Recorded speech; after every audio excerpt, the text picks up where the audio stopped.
from the res life, big lessons for the world, dreaming big.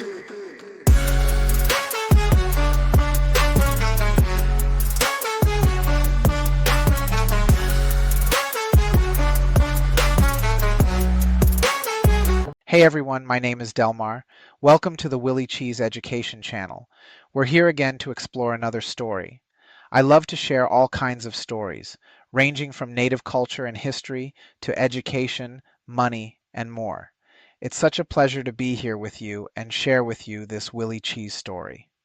You know, we all have our unique ways of learning, and for me, I love writing things down and then reading them back into stories. Stories have always been close to my heart, and today I've got one that I'm excited to share with you. This one is called Willie Cheez and the Story of the Crow, a lesson in patience and humility. Part 1, A Night of Stories. The evening air was cool as Willie Cheez sat around the crackling fire with his family and other members of the community. It was a storytelling night, a time-honored tradition where the elders would share tales passed down through generations. Willie loved these evenings, where the stars twinkled above and the firelight cast dancing shadows on the faces of those gathered around. Tonight, the elder telling stories was Grandfather Whitehorse, a man known for his deep wisdom and gentle humor. He had many stories to share, but one in particular caught Willie's attention. As the fire crackled and the night grew darker, Grandfather Whitehorse leaned in, his voice low and filled with anticipation. "I have a story about the crow," he began, "a story about how he came to be the color he is today."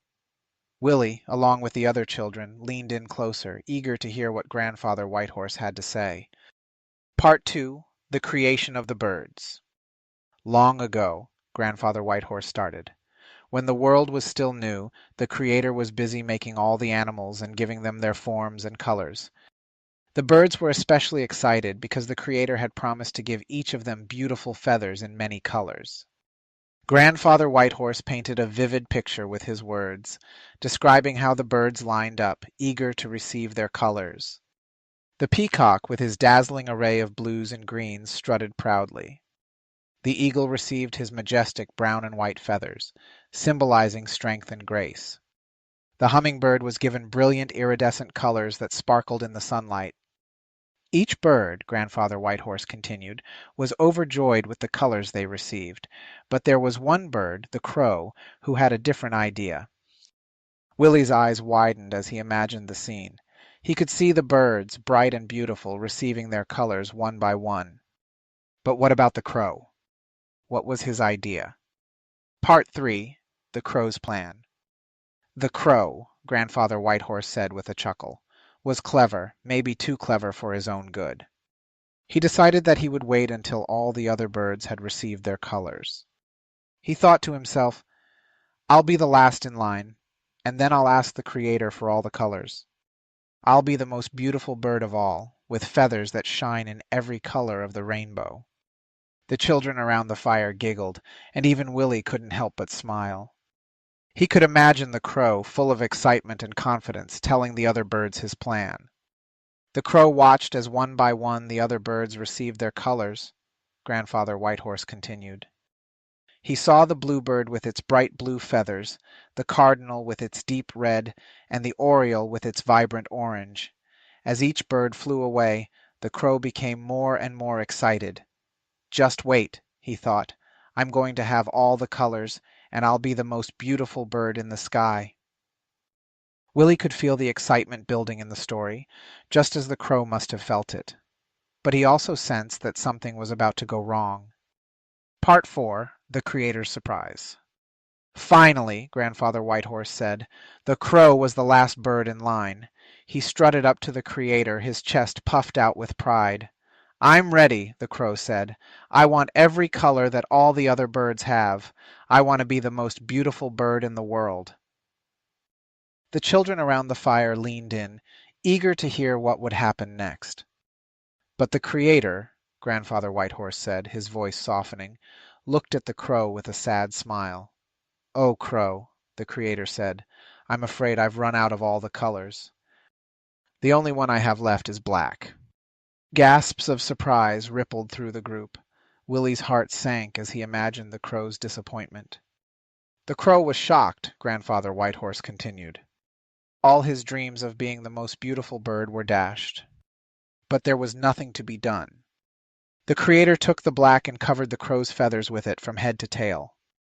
And that is why to this day the crow is black. Part 5. The Lesson of the Crow. As the story came to an end, the fire crackled in the silence that followed.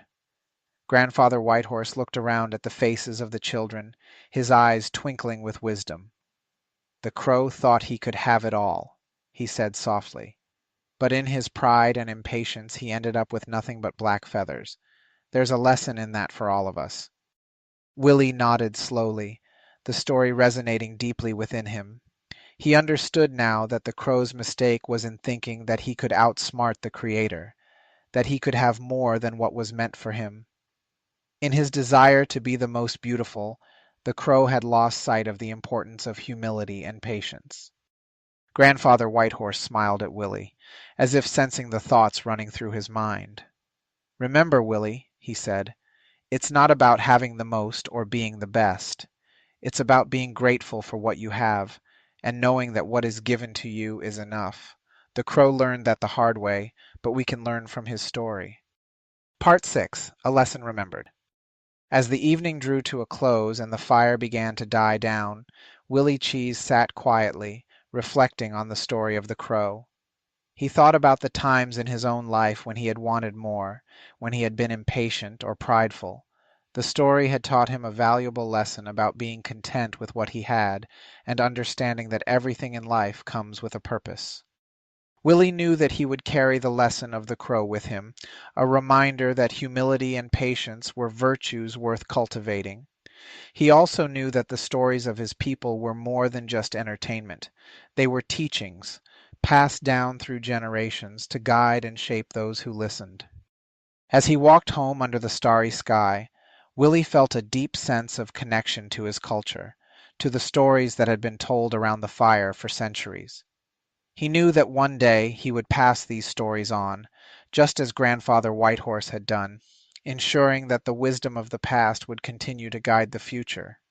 And so, the story of the crow became a part of Willie Cheese's own story, a lesson in humility and patience that would stay with him for the rest of his life. As the story of the crow comes to a close, let's take a moment to reflect on the powerful lessons within it. Just like the crow, we often get caught up in the desire to have more, be the best, or achieve instant success. But in doing so, we lose sight of the value of patience, humility, and gratitude. And Grandfather Whitehorse's wisdom offers an opportunity for all of us to pause and ask ourselves, 1. Is self-reflection. Are there moments in your life where you've been impatient, waiting for everything to fall perfectly into place? Have you ever felt the need to outshine others, only to realize later that it left you with less satisfaction than you imagined? What are you grateful for today that perhaps you overlooked while reaching for something bigger? The second one is shift your perspective. Instead of focusing on what you don't have, focus on what you do. How can you use the resources, skills, and talents you already possess to grow in your journey? How can patience lead you to greater fulfillment in your personal goals, relationships, or career? Third one is gratitude and contentment. Take a moment to practice gratitude. Do this. List 3 things in your life that you appreciate and that remind you of the richness you already have. How does contentment with your current situation open doors to opportunities that impatience might have clouded? Number 4 is to take action on these ideas. Action steps would go something like this. Slow down. Make a conscious effort to practice patience in an area of your life where you've been pushing for more. Whether it's in your job, education, or personal goals, embrace the process instead of rushing for results. The next one is have a gratitude journal. Begin a daily gratitude journal where you write down what you're thankful for each day. Over time, this can help shift your mindset from wanting more to appreciating what you have. The final one is to have humility.